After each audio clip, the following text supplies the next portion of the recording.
Hello and welcome to Lost in Chronologically Lost, episode 44, where we see Saeed fall in love with another woman who dies. Yes, but was it all a ploy? Maybe. I think, I think he caught feelings. I think he is getting pretty sick of this happening over and over. Right, but where do we begin with these sort of episodes? Well, we begin with where we saw Ben in Tunisia, where there's this whole sequence of him, checking into a hotel, and he's like, "Oh, I'm a preferred guest. I'm Dean Moriarty," and I'm almost like, and it's like the receptionist, the concierge, reacts to his name, and I'm like, "Oh, is that a code? Is this connected to the others?" And then no, this scene doesn't matter, other than him seeing Saeed on the TV with, his wife died. Yeah, and finding out that he has time traveled several months into the future. Yeah. But then So after that, good luck for Ben that he finds the exact knowledge he needs to manipulate someone immediately upon arrival. Yeah. Yeah, then so he goes to Iraq, he starts taking pictures, and Saeed just looks directly at him and catches him, starts to beat him up. He's like, because he thinks he's a reporter, but then he's like, holy shit, it's you. Yeah, and so Ben lies. He says that he got off the island by using Desmond's boat. Yeah. Total lie.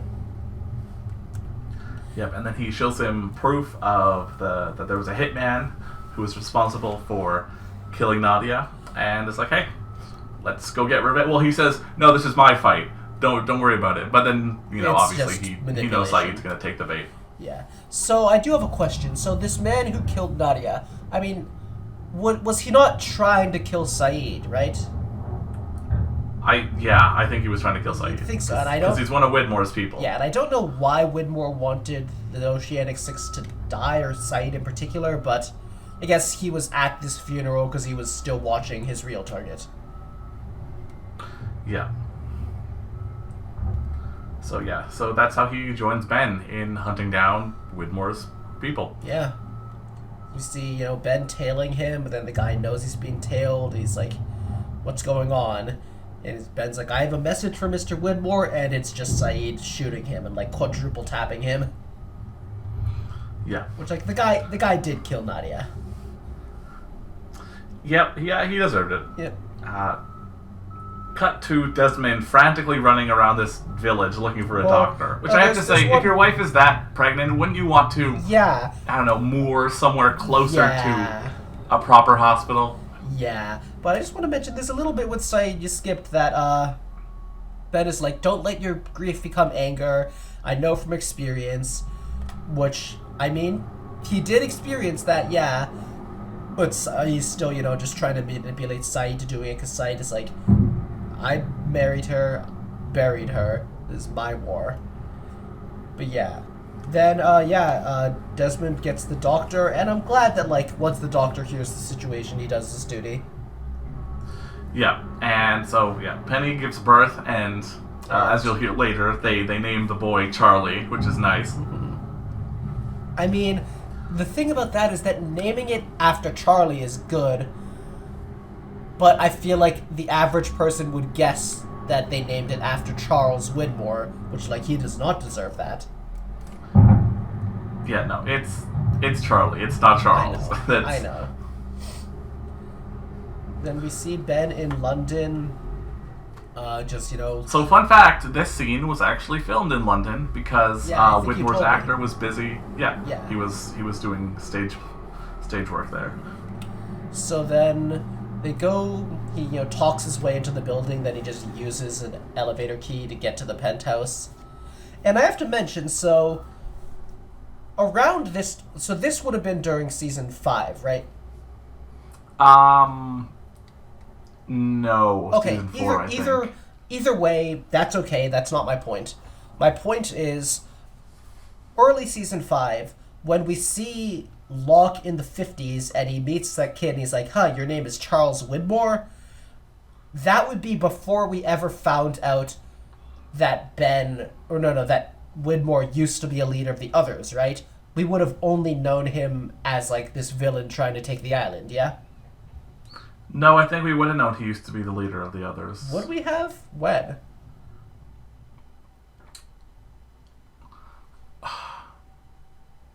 Now I can't remember. Well, either way, I don't think Locke knew, which still makes me like how that scene must have been like Locke being pretty surprised that Widmore was on the island then. Yeah. Anyway, so Ben says, he can't kill Widmore. It's against the rules. And a lot of people have been taking to say that the rules are like an actual island magic thing. To me, it sounds like they just had rules with each other. Yeah. Of like, remember how Ben was like, they changed the rules, I think, when Alex was shot? Yeah. Yeah. Yeah. And he says, well, but hey, you changed the rules to kill my daughter, so I'm going to kill your daughter. I mean, I like this scene a lot because it's like Ben and Widmore are both like manipulative villain types where it's like if somebody else is talking to one of them, it's like the villain just, talks circles around them, very rhetorical, very clever. But here they're both being like that. And so they're, neither of them are really like manipulating the other. Yeah. So then cut to Hurley in some police chase that Jack sees on TV. Yeah, Jack is making himself a screwdriver, which pretty early in the day for that. Yep. So the cops eventually catch him. Yeah. And so I thought that he saw the numbers somewhere and that was why he ran, but it turns out to be something even more freaky. Yeah, no, he saw Ghost Charlie. Yeah. And so when the investigator was saying, like, oh, you were running away for a person, who did you see? I thought it was just the numbers, but no, it was a person. And then it's, this is actually Ana Lucia's old partner. He was the guy who looked like he'd be a racist cop, but was actually way more chill than Ana Lucia. Yeah, so he locks Hurley up in the interrogation room, just in time for Hurley to have a hallucination of Charlie drowning. Yeah. And then freaks out and gets sent to the psych ward. Yep, and he is very happy about that. He begs for it. He is thankful. Yeah, so then at the psych ward, Michael Abaddon shows up. Or Matthew Abaddon, sorry. Who exactly does he work for? Is it the others? Widmore. Okay, it's Widmore. Okay. Then why did he visit Locke in the hospital? Nothing about this character will make sense. Okay. Anyway, he pretends to be an attorney for Oceanic and he wants to invite Hurley to a better facility. And Hurley gets kind of sus of him. He wants to see a business card and Abaddon just immediately skedaddles. Yeah, well, but not before he asks if the rest of the people are alive. Yeah, I guess that's what he wanted to know. And next we see, Hurley is outside and someone says, hey, there's a guy watching you, so I guess someone else there is also crazy enough to see dead people. And It is Charlie. And his actor is looking much, much better, which almost makes me think he changed his style for some other show, but then was still coming back here to film some Lost. Maybe, perhaps. I mean, it could also just be that now he can actually look like a normal person in the world instead of his island self. Yeah. But he looked like that before he came to the island, and now he looks so much better. Yeah, anyway, so, Hurley asked Charlie's ghost, if he knew he was going to drown, and he's like, yeah, I did. It was... But it was for the best. It honestly was, and he accepted it. But then Hurley has to do something, but he's like, I'm shutting my eyes, I'm counting, you're going away. Yeah. So then Jack comes to visit Hurley, and here we find out that Jack just went right back to being a doctor. Yeah, of course, he loves saving people.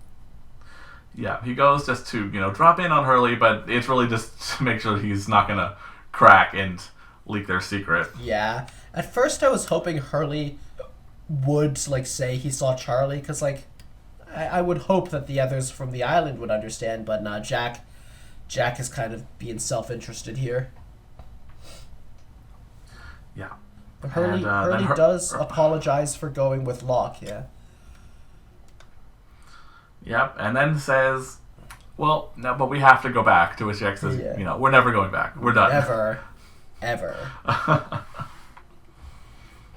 Cut to Saeed killing someone on a golf course. Yeah, that was a good scene. I almost wonder what order things, because I know a later Saeed thing. Saeed shooting someone on the golf course was the first post-Island thing we see of Saeed. Okay. But during Season 4 or Season 5? Season 4. Okay. Well, then I know that something that comes after this is also... yeah, it was him shooting stuff. the dude on the golf course, and then the entire thing with the German girl, who he will meet in this cafe. Yeah. So anyway, it was a good scene. Like he says that they, the whole golf club thing, and he's like, "Oh, I got a settlement from the plane crash." It's like, this guy knows. He tries to say, "Don't worry about it. I'm gonna get out of here," and Saeed just gets him. Yeah. Anyway, then we get Kate's trial starting. I knew you were like, are they just gonna let her get away with this? No. Before Kate's trial, we got the beginning of this of the little thing with Elsa, which, look, Saeed messed up because he ended up catching feelings with her when he shouldn't have trusted her. But you know what? If I was in Germany, met a girl like that, and she like circled a restaurant on my map and said we're meeting there at 8 o'clock, I'd catch feelings too. Okay, but what if you had only met her with the intention of assassination? Saeed is lonely. He has lost Shannon. He has lost Nadia. He's all right. Anyway, yeah. So that's just the meeting where you can tell that it's all him with a plan. But then I have to mention, because for a while earlier in our podcast, I would mention like, oh, coincidentally, this actor was in The Expanse. It turns out Kate's lawyer is from The Expanse, a pretty major character in its first few seasons. Oh, that's interesting. He's not particularly standout here. He's fine, I think. Later in his career, he got a much bigger role and did a more memorable. Like, he's way more memorable in The Expanse than he is here. But yeah, I mean, he's solid. But anyway, she pleads not guilty. Yep, and then she gets put into custody for the duration of her trial. Because Kate is a flight risk? It's so weird how this works out because, like, obviously, like, they're like, she's the definition of a flight risk, which is like, yeah, when you see her on the run, she finds any which way to escape. But they let her just sit around for a year while they were preparing the trial. Yeah. And she stayed and then went to court. At that point, yeah. And so it's not looking good because, they want to put her in jail for a while. And they have, a direct witness who she told all her crimes to. Yeah. Yeah. She sucks, Diane. She's the worst. Yes. And then, so the lawyer wants to use, Aaron as a sympathy piece, but she's like, no, don't do that. Yep. And I think Kate's kind of driving issue here is that she really doesn't want to rely on the lies. Every time they kind of build things on that, she just freaks out. Yeah. So then, Saeed with this German girl, whatever, blah, blah, blah, they go to dinner, and then... Yeah.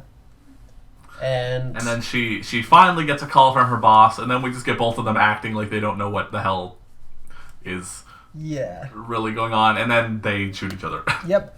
And I liked this plot because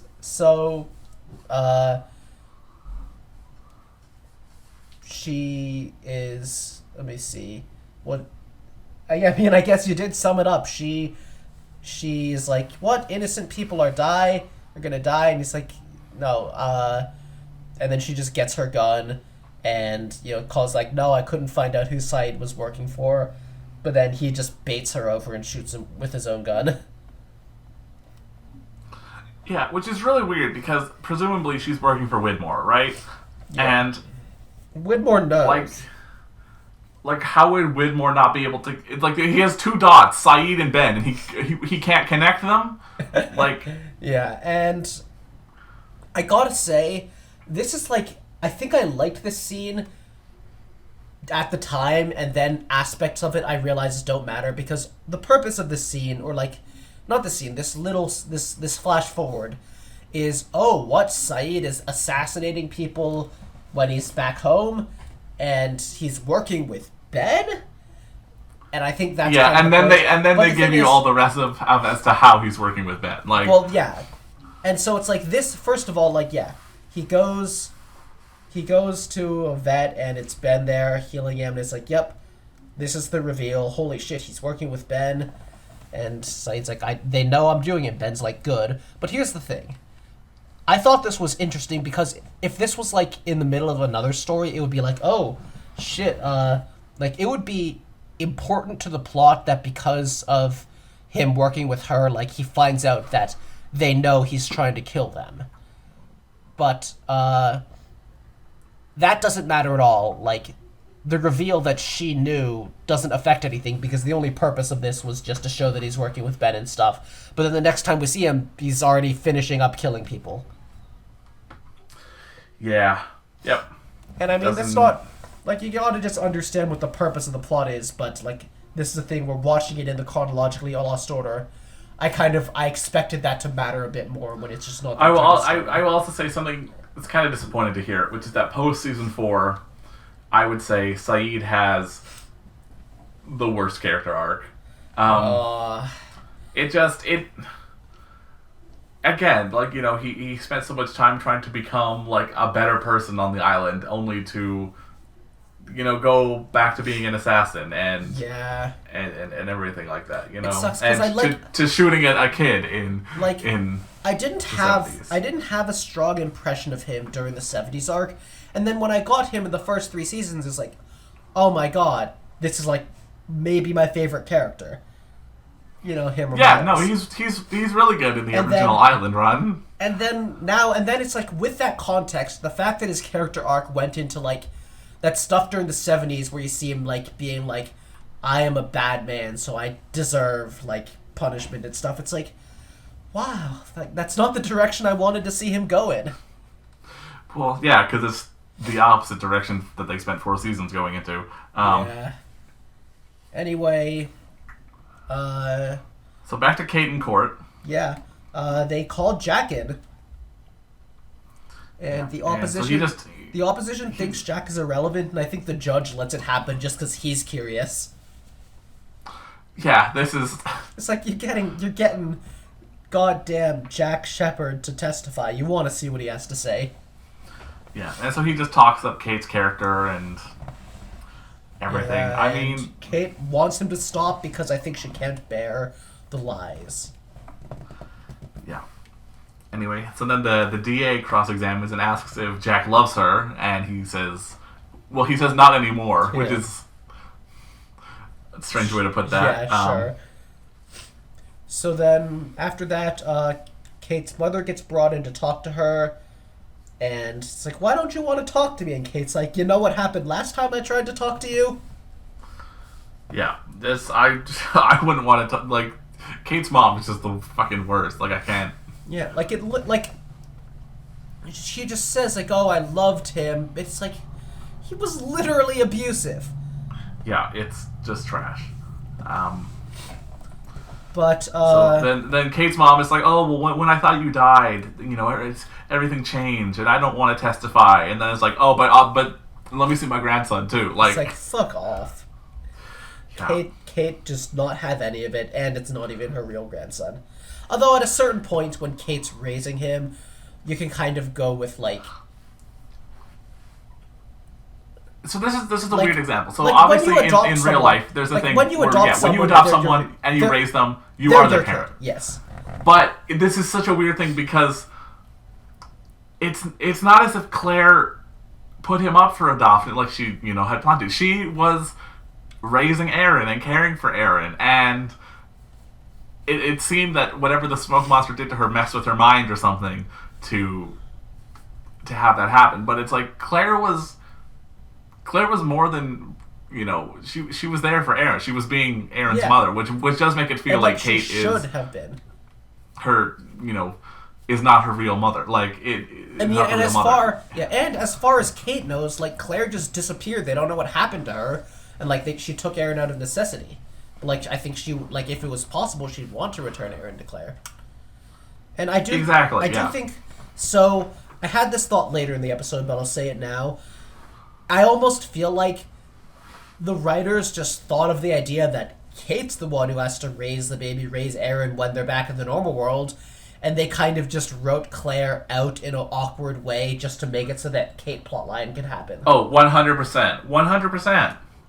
Because it's not even like they wrote Claire out, because I don't think Claire should be gone from the story. I just know I have no idea how she'll get back to the story. Like, Claire is alive, and Claire will come back into the story, but it's like, and you can see that they had no plans for how to do that. Yeah, cannot wait. So, and I but do anyways, have to it turns out that... Also, I have to mention, I feel like if Kate goes to jail, they're gonna put Aaron in foster care or something, and I feel like they would let Diane see Aaron. Yeah, see, this is my thing. I'm like, at that point, it's kind of like she should give Aaron to Jack, because not only would that be like, that's like her closest, person, but also Jack is actually related to it. It is his nephew. Like, that is true. I didn't even think about that. Yeah, Jack has like out of everyone who is in the position to, Jack has the most. Right? Well, I mean, maybe Claire's mom. Yeah, that too. But I feel like you kind of can't explain that. Yeah, but you could explain it to Jack. Anyway, so it turns out that even without being allowed to see Aaron, Kate's mom has refused to testify, which it's like, well... Yeah. Horrifying. The worst person did something good. You can't believe she feels remorse. Yeah. So they end up striking a plea bargain of just time served and 10 years probation, which is like for a murder charge along with all the assaults on a federal officer and evading the law and property damage, and she got away she got this is some TV sentencing right here. Yeah. There's this is some, we can't have Kate be in prison for a plot, so we're gonna get it over with. Like, even if her mother doesn't testify, I feel like they still originally had a lot of evidence for it. Like, that's why the marshal was chasing her. Well, see, you could say to that is that she just called and said something, which wouldn't really be... So it's like it was originally based off the tip from Diane. Yeah, and then the one who has that information, who could also testify about it, would be the marshal, who's now dead, and they can't get Kate for the death because it happened in a plane crash, in this world, which was out of anyone's control, so they can't get her on anything for that. Should arrest Sawyer. Well, yeah. Anyway, Jack comes to meet Kate, and it's like, yo, I do love you. And... He doesn't want to be around her because of Aaron. And it's another one of those things where it's like, oh, he's not ready to be with Aaron. And then the next time after Kate said, no, it's a package deal, he just is like, okay, sure. Yeah, and we don't even see it. It's just like, next time we see them, yeah. Yeah, which is like Hurley even questions like, I thought you didn't want anything to do with Aaron. It's like, oh well, I changed my mind. Like, yeah.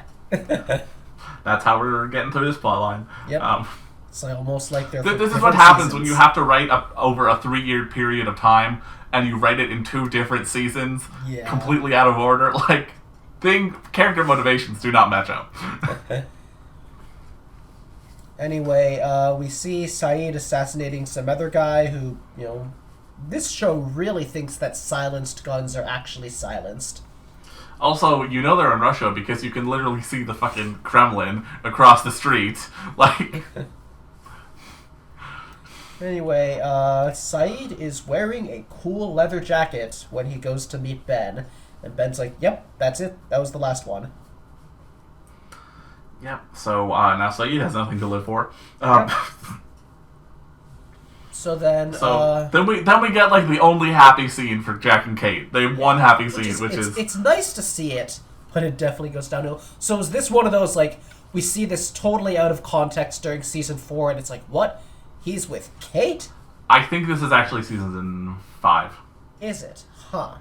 Yes. Then the trial was season 4? Yes. Okay. It had to be one or the other. Okay, so he gets up, and they're ambiguous about who he's with at first, so it's like revealing, oh, he's with Kate. And he looks at the newspaper, gets mad at A-Rod, which is very Red Sox fan. I was just what was that movie we were watching the other day where Which one? The other guys where Mark Wahlberg shot Derek Jeter and the other guy, you should have shot A-Rod. Exactly. So then, Jack is all being domestic. He reads a story to Aaron. He's so happy with Kate. But then while he's talking to a patient, he sees his dad for a moment. Yep. Don't forget where he's reading Aaron bedtime stories. That's nice. I said that. Right. Sorry, my bad. So then he goes to see Hurley because Hurley is going super wacko. Yeah, he's not taking medicine. Thinks they're all dead. Yep. Which, every season you gotta do a little bit of giving those fans something to fixate on, even though it's obviously not true. You alley-oop. You set them up just so you can slam them back down and be like, no, they're alive. But yeah, Hurley thinks it's too perfect when it's like, Jack's life is kind of perfect, very temporarily. Saeed's life is not perfect. No, I mean, to be fair, Kate's she got basically the perfect trial for her, and she gets to just live with her son. That's true. She got out of it well. So anyway, Desmond got out of it well. He's just living it up with Penny in the boat. Desmond's doing pretty good. So then, Charlie told Hurley to tell Jack that Jack is not supposed to raise him, which is like... I mean, I guess it does make sense that the Man in Black is the one who got Claire to abandon Aaron. Yeah, but this is actually Charlie saying this, so... Yeah. Oh yeah, I mean, weird. The Man in Black can't be here. No. It's like, he can't leave the island, so we know that Jack's dad and Charlie are, like, actually them talking for the island. Yeah. So, and then he says someone will visit Jack soon, which causes Jack to go into, like, some whole mental spiral that ends up with him proposing to Kate. Look, all I'm gonna say is that he did a better job of this than Locke. Yeah, 100%. At least he brought a ring, too. Locke had a ring. Yeah, no, I'm not saying that. Locke messed up in other ways.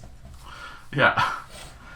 Anyway, so Kate obviously says yes, and it's all so happy. And then cut to Jack at his doctor's office. And he fixes a smoke alarm and then sees Christian. Yeah, okay, so here's the thing. I don't think when they wrote this that they had figured out yet that the smoke monster can't leave the island, which is why, like, the smoke detector's going off and then he sees Christian. But it's like, no, the answer to this is, nope, the smoke detector just was going off. And I guess he saw the ghost of Christian. Again, it's unclear. Maybe he is just hallucinating, who knows. Yeah. Well, he asks another doctor for a prescription to make himself sleep better. And when he gets home to Kate, there's a little thing where, like, she's talking to someone on the phone and starting to lie. She's talking to Cassidy. Yeah. And then Jack takes his medication with beer, which, I mean, I guess a doctor would know if it's a medication you're not supposed to take with alcohol. It clearly is not. But Jack is clearly not making great decisions. Yeah, so then the next night Jack comes back and is suspicious as fuck as to where Kate's been going. Yep.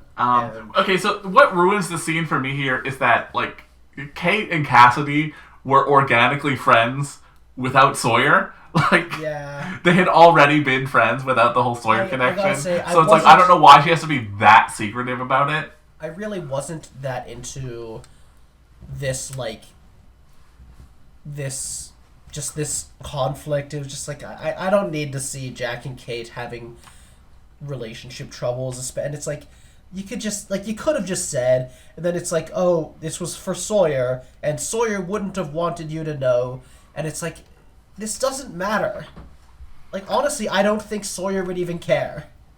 Like, you could literally but then, like, you could just tell Jack, oh, I have an old friend, Cassidy, I want to stay in touch with her, and yeah, she actually had a kid with Sawyer. Isn't that crazy? Yeah. But also remember back to the 70s arc where it turns out that Jack, his whole deep-seated reason for wanting to set up a hydrogen bomb to hopefully restart the timeline is that he lost Kate. Like, that was his reason. Like... Well, I think you lost Kate because you acted really whack at times like this, too. Yeah. So, yeah, Jack is super mad that Kate still cares about Sawyer and everything. And then Kate says, well, then I don't want you around my son. And he says, it's not your son, Kate. This. And the kid overhears, but I don't think it even matters. Okay, so then this is going to be a really weird scene for you. It was very weird. This woman, I think they say her name, Alana, wakes up in the hospital, and Jacob visits her and says he needs her help and says to protect 6 people. Yeah, because I have no idea. They are the remaining candidates. Yeah, I don't know. I don't know. Right, so here's the thing. This girl, Alana, she is the last main character that you have now been introduced to. You're there. You've met all of them. Awesome. So she's going to be important in a really weird roundabout way. Season 6? She appears in Season 5, but she's only a main character in Season 6. Alright. In Season 6, they just made everyone a main character. That's just when everyone who's on the show basically gets to be a main character. Anyway, so we get Desmond waking up, which I'm sure this is cut directly after Daniel talked to Desmond at the hatch. Yes. So this, these were an episode together, but he has to go to Oxford to talk to Daniel's mom. Well, to go find Eloise. Why did he need to? Well, because Faraday told him to. But why did Daniel tell him to? I just don't remember. Again, maybe it was just in his journal to tell that or something. I guess. Okay, I hope next time when we see them actually meet, it'll make some more sense. Yeah. Anyway, so and then Penny is worried about going to England because she's like, my dad's there and we've been sailing around the world to avoid him. And he's like, don't worry, I'll just be in and out real fast. Oh yeah, and that's true. And I hope this and then doesn't also intersect. Penny questions why Desmond. I hope this doesn't intersect with Ben looking for Penny. Yeah. So then Penny even questions why are you just remembering this now? And the answer is time travel, but they don't know that. Lost. Yeah. Anyway, at Oxford, there is no record. Well, before that, she says, "Just promise me you'll never go back to the island." He's like, "Yeah, why the hell would I ever want to go there?" Like, I didn't see him in the time travel arc. I don't think he does. No, you did not see him in the time travel arc. He was not there. But Nobody even mentioned him. But I don't know. Well, they only mentioned that he turned the key in the hatch. They didn't mention other shit. But I also don't know what the hell happens with Sun, so I don't know. So yeah, then there's no record of Daniel. It's just because there was a scandal, they had to cover it up. He gets into Daniel's old lab, and some janitor's like, "Yep, this is crazy. It's a madman. Guy had to kill the rats. Throw them away." But he gets told to go find Teresa, which is Daniel's old girlfriend / research assistant. Yep. And it turns out he tested his memory thing on her, and she's now a vegetable. They totally shit on Daniel for abandoning her. And to be fair, Daniel was also, totally messed up by the experiments. He was not in a position to help. Yeah. He also needed constant care. Yeah. Should have just sent Teresa to the island. That would fix her. So, once he finds out that Widmore has been paying for all of her care, Desmond just storms right in. Yep. The man he was supposed to avoid. He's just like, "I know you have questions for me. I'm not going to answer them. Chad." Yeah. So, Widmore, he's like, "Is my daughter safe?" And Desmond's like, "Hey, I said I wasn't answering questions." Yep. He's like, "Where is she?" Widmore says, "Okay, here's an address. She won't be happy to see you." Yeah. But he says, did they say where? Did they say where the address is? Los Angeles. Yeah. There we go. Yeah. And gotta intersect. yep. So then Widmore says, like, after this, just get out of this mess. Get Penny away from it. Don't put her life in danger. Maybe you should say what Ben is planning on doing, Widmore. I don't know. That would be too simple. Yep. But then Desmond tells Penny, I didn't find anything. And she's like, you're lying. And he's like, okay, she's in LA, but we're not doing this because I don't want to bother you. And Penny's just like, no, we're going to do it.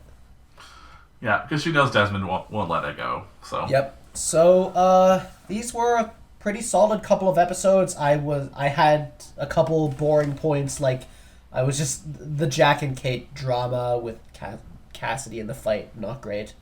But for the most part, it was interesting to see their lives, seeing what direction Saeed went in. I mean, I again, like, it sucks to see him become a better man and then just go to becoming an assassin, but it was still interesting stuff.